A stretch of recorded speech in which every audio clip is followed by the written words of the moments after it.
आज इंडिया गठबंधन की एक प्रेस कॉन्फ्रेंस लखनऊ में आयोजित की गई थी, जिसमें कि इंडिया गठबंधन के नेताओं ने मल्लिकार्जुन खड़गे, अखिलेश यादव ने प्रेस को संबोधित किया और इस बात का दावा किया कि जो है उत्तर प्रदेश में खासतौर पे अखिलेश यादव का कहना है कि इंडिया गठबंधन 79 सीटों पर अपनी जीत हासिल करेगा। जिस प्रकार से दावा बीजेपी ने किया था कि 80 सीटों में से 80 सीटें जीतेंगे, ठीक उसी प्रकार से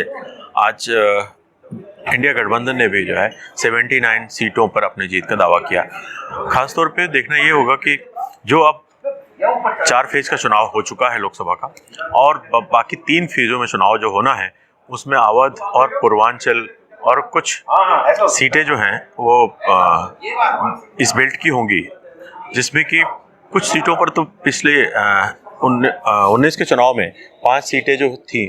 खासतौर पे आजमगढ़, घोसी और मऊ की, जिन पर कि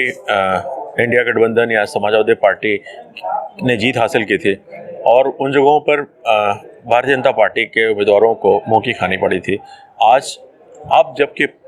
इलेक्शन पूरी तरह से पूर्वांचल की ओर बढ़ रहा है, तब ये देखना होगा कि किस प्रकार से अपोजिशन इंडिया गठबंधन अपनी साख को कायम रखने के लिए, खासतौर पे उन सीटों पे जहां कि उन्होंने पिछली बार अपनी जीत हासिल की थी, कैसे चुनाव को आगे लेके बढ़ता है। दूसरी बात यह है कि जो ये पूर्वांचल का बेल्ट है वो जाति समीकरणों पर पूरी तरह से आधारित है। जब तक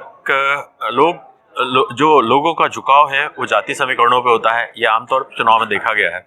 तब मुद्दे कितने हावी रहेंगे और उम्मीदवारों का जातिगत समीकरण कितना हावी होगा, ये दोनों चीजें बहुत महत्वपूर्ण होंगी और ये आने वाले चुनावों के जीत हार के फैसले को भी तय करेंगे। बीएसपी ने अपने उम्मीदवारों को उतारा है, जो कि कुछ वोटों का डिवीजन या अपोजिशन के वोट्स में निश्चित तौर पे डालेंगे, तो इससे हार जीत का अंतर और ज़्यादा कम होगा। और क्या ये नुकसान इंडिया गठबंधन उठाएगा, क्योंकि जो पैटर्न है जिस प्रकार से कि बीएसपी ने अपने उम्मीदवारों को खड़ा किया है, उसमें वो जातीय समीकरण देखे गए हैं जिनमें कि अपोजिशन के उम्मीदवार भी उन्हीं जातीय समुदायों से आते हैं। कुल मिलाकर के आज का ये प्रेस कॉन्फ्रेंस इंडिया गठबंधन में अपने दावे को मजबूत करने के लिए आगे बढ़ता दिख रहा है, लेकिन ये कितना सही होगा और किस प्रकार से ये माना जाएगा कि ये क्लेम अपने 4 जून को परिणामों में परिलक्षित होते हैं।